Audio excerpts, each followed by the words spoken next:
Now it's time for our weekly energy update with Dan McTeague, President of Canadians for Affordable Energy. All yours, Dan. Teresa, thank you very much.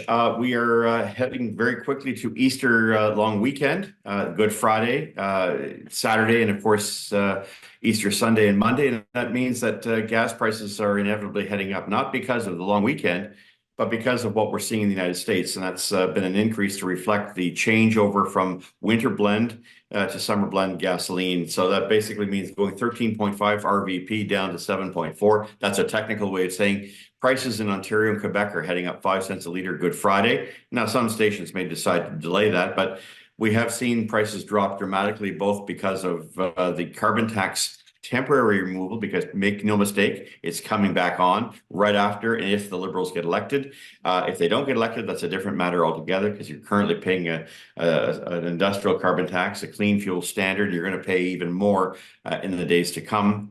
This is really only designed to be a temporary relief. The second factor has been dropping prices 156 down to 126 in Ontario and Quebec equivalent. Has been, of course, the nervousness over the trade talks and tariffs. Not that they have a direct impact, but they could have an impact at some point, and markets always analyze what's happening in the future. Now, that means that 5 cent increase will be a wholesale price increase, not a retail price increase, because I see a lot of gas stations who love to offer their fuel below cost in Ontario. It costs them like on a day like today, where it's $1.28, it costs them about $1.19, $1.20 to buy their fuel. But I see 117, 116. I think that's great. My advice, Teresa, to everybody in Ontario: never buy your gasoline before 6 o'clock in the evening. If gas stations want to throw away their retail margins, what it takes for them to run their gas stations, if they want to shed what it takes for them to pay for their credit cards, because they have to honor it, they want to buy your loyalty programs when you go into get 7 cents on every liter towards groceries or whatever the case may be, then let them pay for that.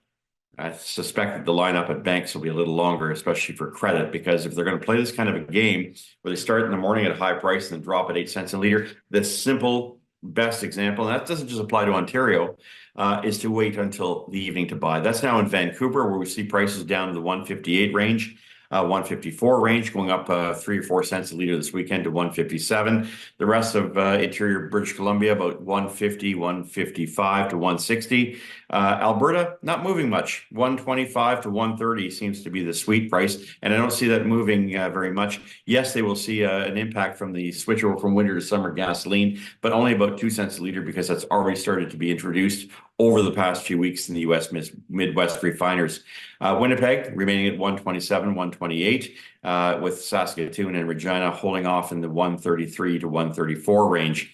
Ontario, we're looking at average prices of $1.28 on Thursdays, Wednesdays we've seen this week, but now moving to $1.33. And same thing for Quebec, which continues to have a carbon tax. Thank goodness Ontario got out of it, because they're paying about $1.60, but $1.62 for their fuel. And that means, of course, an even greater disparity between Ontario and Atlantic Canada and what they're paying for in Quebec, because they have these high taxes, and no one seems to want to talk about it. On the issue of taxes and on pricing, Quebec got rid of a regulation that they've had since 1996. It was called Bill 50. I know, because I wrote a lot about it when I was a Liberal member of Parliament, about how they try to provide a floor protection for independent gas retailers.